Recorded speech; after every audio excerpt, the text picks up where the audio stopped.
Hello students, मैं सचिन सिंह सोलंकी फिर से न्यूक्लियन एकेडमी पर एक नई वीडियो के साथ। ठीक है, इसके पहले हमने विद्युत क्षेत्र के बारे में पढ़ा था।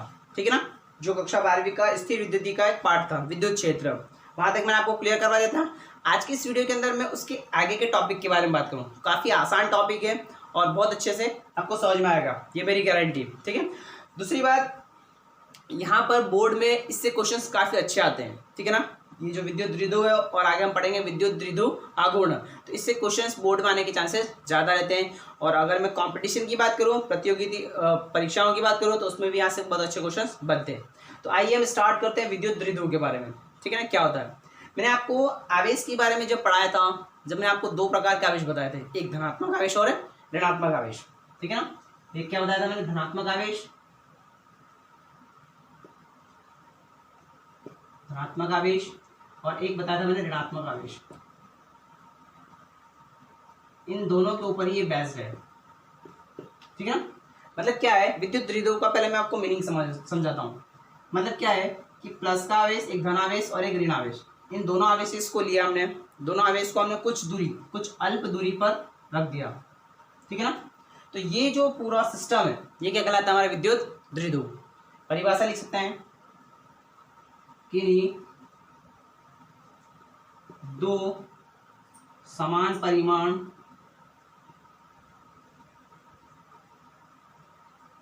परिमाण एवं विपरीत चिन्ह के दो आवेशों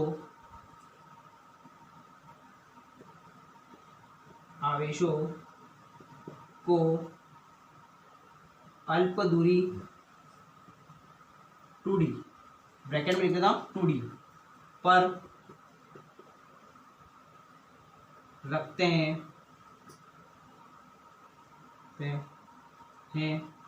तो इस निकाय का मतलब ये पूरा सिस्टम हो जाएगा। निकाय को विद्युत द्विध्रुव कहते हैं। ठीक है, देखिए मैंने एक वर्ड लिखा समान परिमाण, ये भी क्यू है और ये भी क्यू है, पर इनके जो चिन्ह है वो क्या विपरीत है, एक धन का है और एक ऋण का है। इनको कुछ अल्प दूरी 2D, यहाँ पे 2D, कुछ अच्छी किताबों में पढ़ोगे तो वहाँ D भी दिया जाता है, वो भी मान सकते हैं, 2D मान सकते हैं, हम 2D लेके चलेंगे। अल्प दूरी 2D पर रखते हैं, तो इस पूरे निकाय को हम क्या बोलते हैं, विद्युत द्विध्रुव कहते हैं। ठीक है, क्लियर है यहाँ तक। अच्छा, एक और चीज आपको समझाता हूँ, ये जो पूरा निकाय है, इस निकाय का जो कुल आवेश है, कुल आवेश मतलब प्लस धनावेश और ऋण आवेश, तो इस निकाय का अगर मैं कुल आवेश बात करूं तो कुल आवेश कितना होगा बेटा, 0। अगर आपसे पूछा जाए कि विद्युत द्विध्रुव का कुल आवेश कितना होगा, तो आप क्या लिख सकते हैं, Q नेट बराबर 0। 0 क्यों बेटा, क्योंकि धनावेश भी और ऋण आवेश भी हो और दोनों का परिमाण क्या है, समान है। जैसे मान लीजिए 2 कूलम आवेश है और -2 कूलम आवेश है, समान आवेश है, दोनों 2 और -2 कितना हो जाएगा, 0 हो जाएगा। तो इस टाइप से अगर इस निकाय का कुल आवेश पूछा जाए तो हम क्या लिख सकते हैं, 0 आएगा। ठीक है ना, तो इस टाइप से ये हो गया हमारे पास क्या, विद्युत द्विध्रुव। इसे नोट कीजिए। आगे इसी के ऊपर निर्भर होकर आता है विद्युत द्विध्रुव आघूर्ण, जो काफी काम का होता है हमारे। ठीक है ना, तो देखिए आगे बात करते हैं विद्युत द्विध्रुव आघूर्ण के बारे में।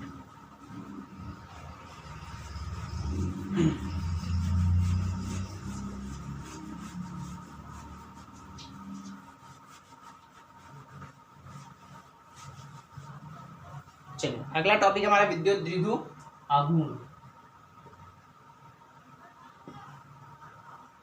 अब विद्युत द्विध्रुव आघूर्ण क्या होता है कि हमने दो आवेश लिए, एक धनावेश लिया और एक ऋण आवेश लिया, दोनों को कुछ अल्पांश दूरी 2D पर रखा। ठीक है ना, अल्प दूरी 2D पर रखा। तो विद्युत द्विध्रुव आघूर्ण क्या होता है, इन दोनों में से कोई एक आवेश का परिमाण, किसी भी आवेश का परिमाण तथा इनके बीच की दूरी का गुणनफल, वो क्या कहलाता है, विद्युत द्विध्रुव आघूर्ण। पहले परिभाषा लिख लेते हैं। विद्युत द्विध्रुव से विद्युत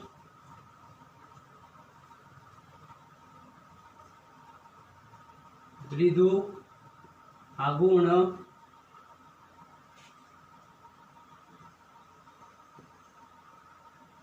आघूर्ण विद्युत द्विध्रुव के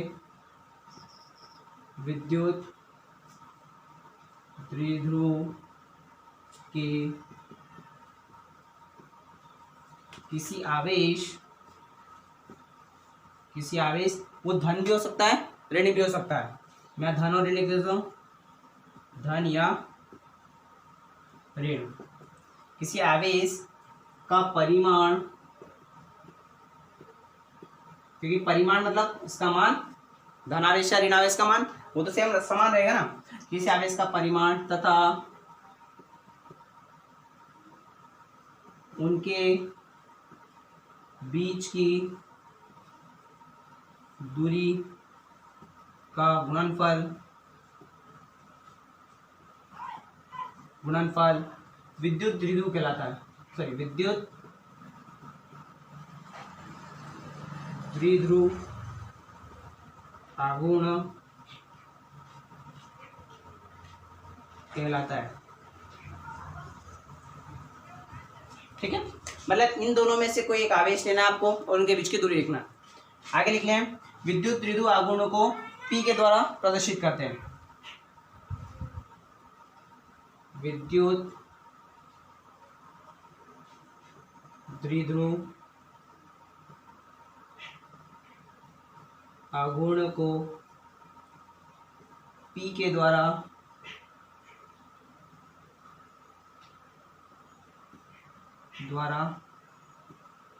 प्रदर्शित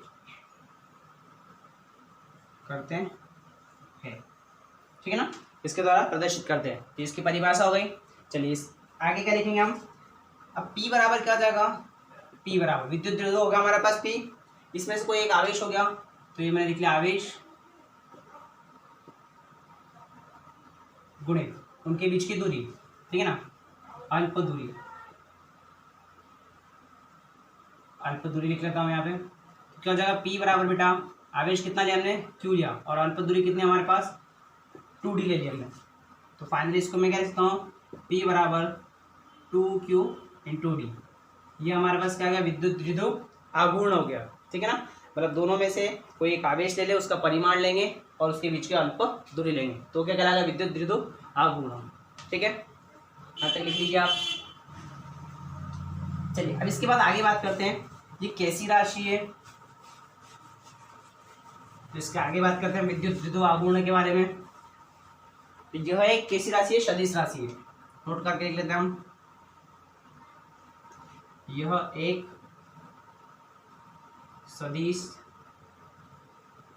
राशि है।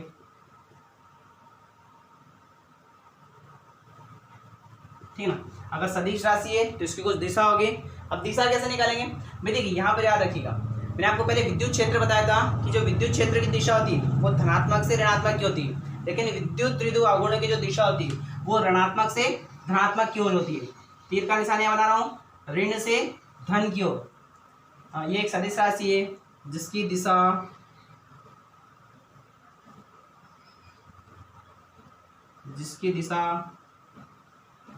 ऋण आवेश से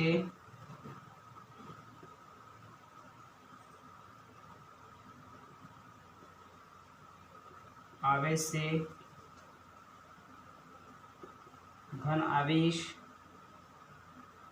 की ओर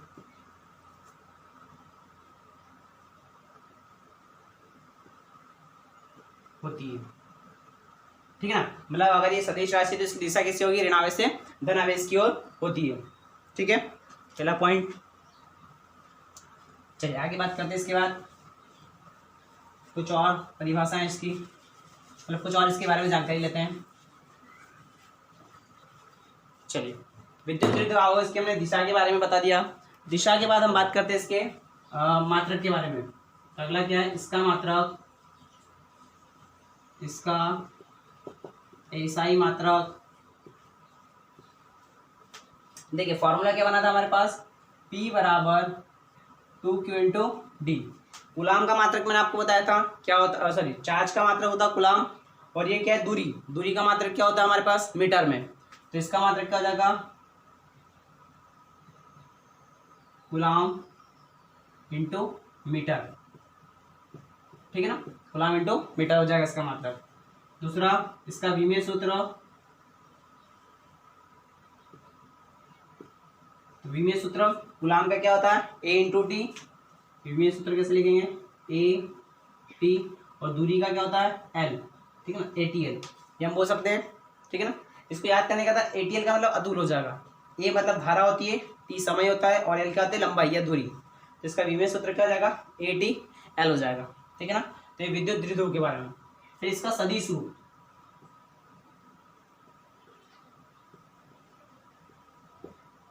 सदिश निरूपण लिख लेते हैं।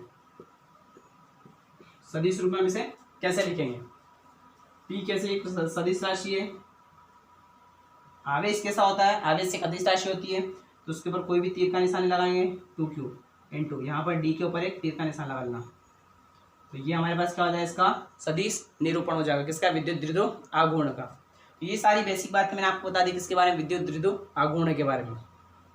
अच्छा, विद्युत द्विध्रुव आघूर्ण का मैं बेसिक और एग्जांपल्स बताता हूँ। जैसे मान लीजिए आपने पढ़ा होगा HCl, या फिर पानी की बात कर लेते हैं H2O होता है, ये भी एक विद्युत द्विध्रुव आघूर्ण का काम करता है। कैसे, H2O का अगर मैं स्ट्रक्चर बनाता हूँ तो ऑक्सीजन के ऊपर 2 माइनस, हाइड्रोजन के ऊपर 1 प्लस, और यहाँ पर एक हाइड्रोजन के ऊपर 1 प्लस। ठीक है ना, तो देखिए यहाँ ये जो 2 माइनस है, 2 ऋण जो लगे इसको तोड़ लेते हैं हम। कैसे, 1 माइनस इधर, 1 माइनस इधर, इधर एक हाइड्रोजन जुड़ा हुआ है, ये प्लस, और एक इधर हाइड्रोजन जोड़ दिया, ये प्लस। ये जो टर्म हो गई, ये एक द्विध्रुव का काम कर देगा, और एक ये द्विध्रुव का काम कर लेगा। ठीक है ना, तो ये हो गया हमारे पास क्या, विद्युत द्विध्रुव आघूर्ण। इसका सबसे अच्छा एग्जाम्पल क्या हो जाएगा, H2O में H प्लस भी होता है और माइनस भी होता है, तो इस टाइप से ऋण और धन दोनों आवेश हो गए।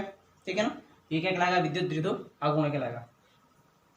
चलिए, अब विद्युत द्विध्रुव आघूर्ण के ऊपर के द्वारा हम या विद्युत द्विध्रुव आघूर्ण की मदद से हम विद्युत क्षेत्र की तीव्रता भी निकालते हैं अलग अलग स्थिति में। ठीक है ना, जिसमें 2 स्थिति बहुत महत्वपूर्ण है, एक आती है अक्षीय स्थिति और दूसरी आती है निरक्षीय स्थिति। तो उनकी बात करते हैं हम, जो विद्युत द्विध्रुव आघूर्ण पर निर्भर करती है।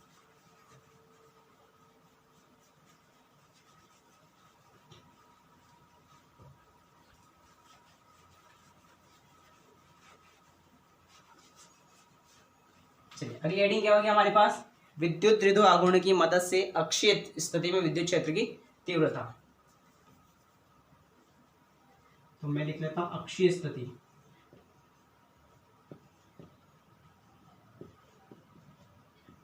अक्षीय स्थिति। ठीक है, मैं विद्युत क्षेत्र की तीव्रता। ठीक है ना, अक्षीय स्थिति विद्युत क्षेत्र की तीव्रता, इसकी हम बात करेंगे विद्युत द्विध्रुव की मदद से। ठीक है, देखिए कैसे, जैसे मान लीजिए मैंने इस टाइप से लाइन खींची, ये A पॉइंट है, ये B पॉइंट है, इसके ऊपर धनावेश Q रखा है, ऋण आवेश माइनस Q आ गया। इन दोनों के बीच की दूरी कितनी बेटा, 2D मानी थी हमने, बीच की दूरी कितनी हो गई हमारे पास, 2D हो गई। इसका मध्य बिंदु O लिया। ठीक है ना, पहले चित्र को समझते हैं। मध्य बिंदु क्या लिया, O। इस O से मैंने कुछ दूरी मान ली, यहां से ये मान लीजिए, यहां पर इसका नाम दिया P। इसके मध्य बिंदु O से x दूरी पर, ये मैंने दूरी क्या मान ली, x दूरी पर यहाँ पर हम एक एकांक आवेश रखते हैं। कौन सा आवेश, एकांक आवेश, Q नॉट को हम लिखते हैं एकांक आवेश, एकांक आवेश। ठीक है ना, तो हमें क्या करना है, इस द्विध्रुव की सहायता से, द्विध्रुव की मदद से बिंदु P पर जहां पर एकांक आवेश रखा है वहां पर विद्युत क्षेत्र की तीव्रता बतानी है। तो यहाँ इसके मध्य बिंदु से यहाँ तक रखा। ठीक है ना, तो पहले इसके बारे में लैंग्वेज सीख लेते हैं और थोड़ा सा डायग्राम बता देता हूँ मैं आपको। देखिए, ये O से लेके P तक की दूरी क्या होगी, x। अब पहले मैं बात करूँ A से लेके P तक की दूरी बात करूँ, तो ये कितना होता है हमारे पास, ये D आएगा और ये भी D आएगा। इतनी लंबाई कितनी आएगी O से A तक की, ये D हो जाएगी। भाई पूरी लंबाई कितनी है, 2D है, तो आधी कितनी हो जाएगी, D। तो यहाँ पर देखिए A से लेके P तक की लंबाई कितनी हो जाएगी बेटा, क्या मैं इसको x प्लस D लिख लूँ। भाई ये मध्य बिंदु से x है और ये कितना हो D, तो A से P तक की दूरी क्या आ जाएगी, x plus D। Similar B से P तक की दूरी कितनी आ जाएगी बेटा, इस x में से D को माइनस कर दूँ तो हो जाएगा x माइनस डी। मैंने सारी डिस्टेंस, सारी दूरियां लिख दी है। ए से पी तक की दूरी x प्लस डी, बी से पी तक की दूरी x माइनस डी, और ए बी के बीच की दूरी 2d। जो चित्र बनाया इसके बारे में हम कुछ लिखते हैं, ठीक है ना। माना कि यहां से लिखता हूं, माना कि एक द्विध्रुव, ऐसा लिख लीजिए, माना कि हमारे पास, माना कि एक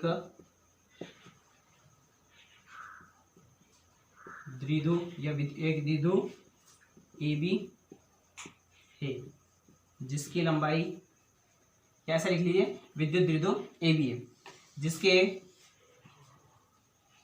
मध्य बिंदु ओ से, मध्य बिंदु ओ से x दूरी पर एक x दूरी, ऐसा लिख लीजिए, p पर एकांक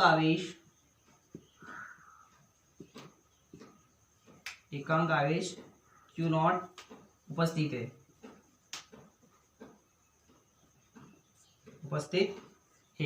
जिस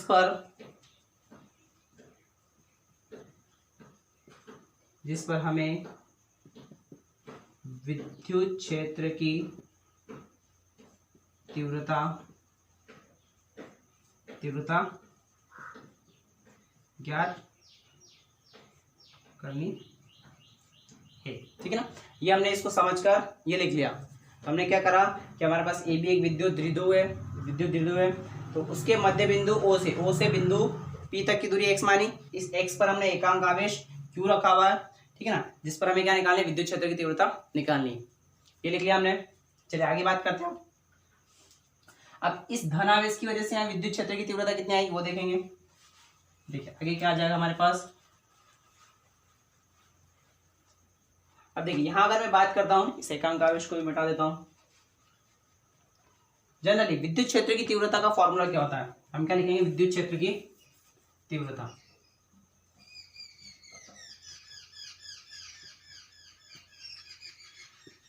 विद्युत क्षेत्र की तीव्रता,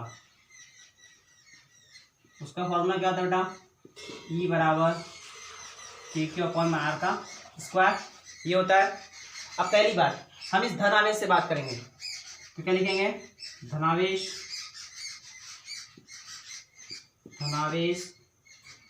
के कारण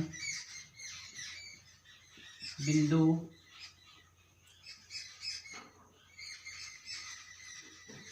E पर विद्युत क्षेत्र की तीव्रता, किसके कारण, धनावेश के कारण। अब भाई धनावेश क्या, प्लस क्यू, तो यहां से यहां तक की दूरी क्या है, x प्लस डी, तो उसको मैंने लिखा क्या, E of A, E electric विद्युत क्षेत्र E ए पॉइंट के कारण, ए बिंदु पर, तो कितना है बेटा, के क्यू, और दूरी कितनी है, x प्लस डी, तो x प्लस डी का वर्ग, ये हो गया समीकरण नंबर 1, ठीक है ना। ऐसे कैसे हम क्या करेंगे, ऋण आवेश के कारण निकालेंगे विद्युत क्षेत्र की तीव्रता, ठीक है। तो धन आवेश का निकाल लिया। अब चित्र रफ कर देता हूँ। ऋण की वजह से दूरी क्या आ जाएगी, x माइनस डी आ जाएगी।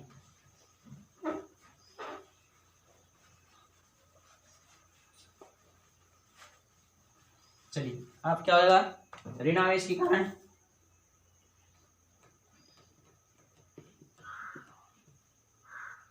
ऋणावेश के कारण विद्युत क्षेत्र की तीव्रता, विद्युत क्षेत्र की तीव्रता, तो कितना हो जाएगा बेटा, ईबी बराबर, ये हो गया के क्यू अपॉन में एक्स माइनस डी का स्क्वायर, ठीक है ना। ये समीकरण नंबर 2, x माइनस, यहाँ अच्छा एक बात और, यहाँ ऋण का आवेश था, हमने ऋण नहीं लिया क्योंकि विद्युत क्षेत्र एक सदिश राशि है। यहाँ पर धन और ऋण का मतलब क्या होता है, दिशा। हमें इसको केवल परिमाण में लिखना, E इक्वल टू के क्यू अपॉन में एक्स माइनस डी। तो कुल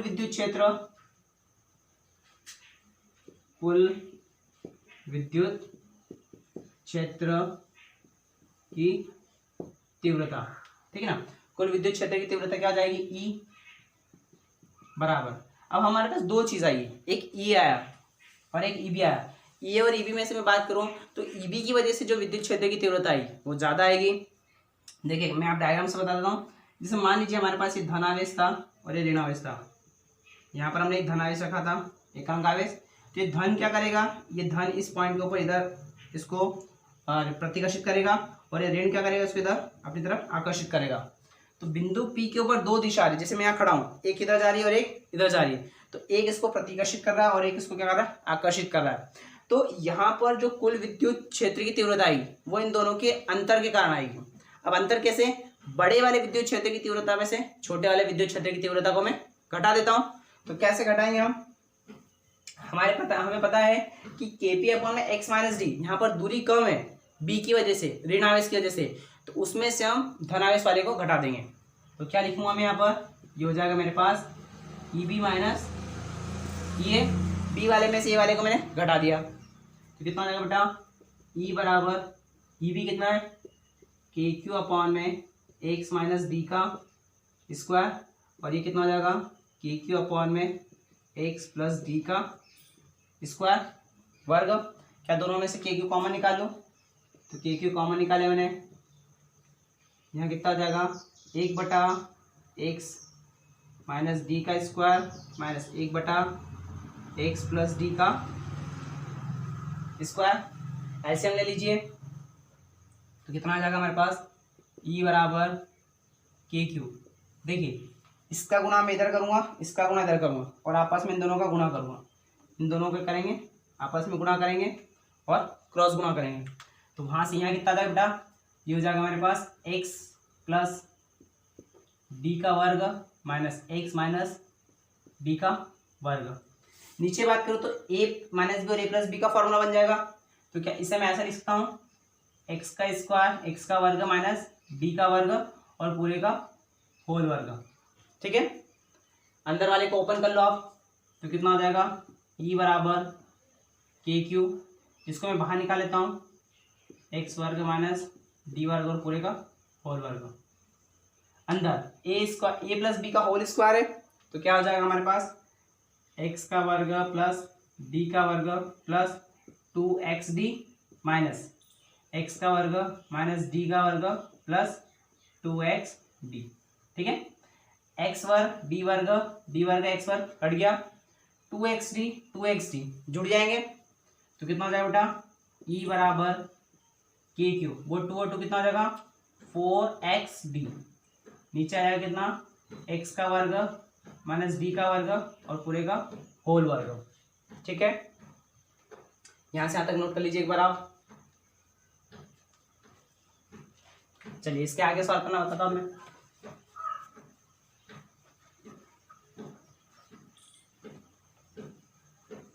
देखिए यहाँ कितना हो जाएगा, अब इसको मैं द्विध्रुव के तब मैं तोड़ूंगा, क्योंकि द्विध्रुव क्या होता है, पी हमारे पास विद्युत द्विध्रुव आघूर्ण 2q इंटू डी, उसको पी लिखते हैं हम। तो इसको मैं क्या लिखूंगा बेटा, नेट को ई बराबर एक टू आगे लिख लिया, क्या आगे लिख दिया, एक्स आगे लिख दिया। अब मेरे पास यहाँ पे 2 बचा है, q बचा और d बचा है, तो मैंने यहाँ पे क्या लिख लिया, 2q इंटू डी, और नीचे क्या हो गया, x का वर्ग माइनस d का वर्ग।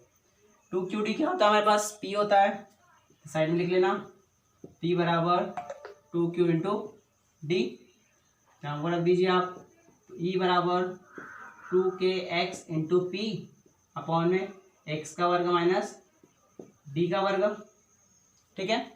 अब अगर मैं यहाँ लिखूँ x बहुत बड़ा है किससे, d से, तो डी स्क्वायर को हम क्या करेंगे, डी स्क्वायर नगण्य मान लेते हैं, नीचे वाले डी स्क्वायर को क्या मान लो, नगण्य, 0 के बराबर।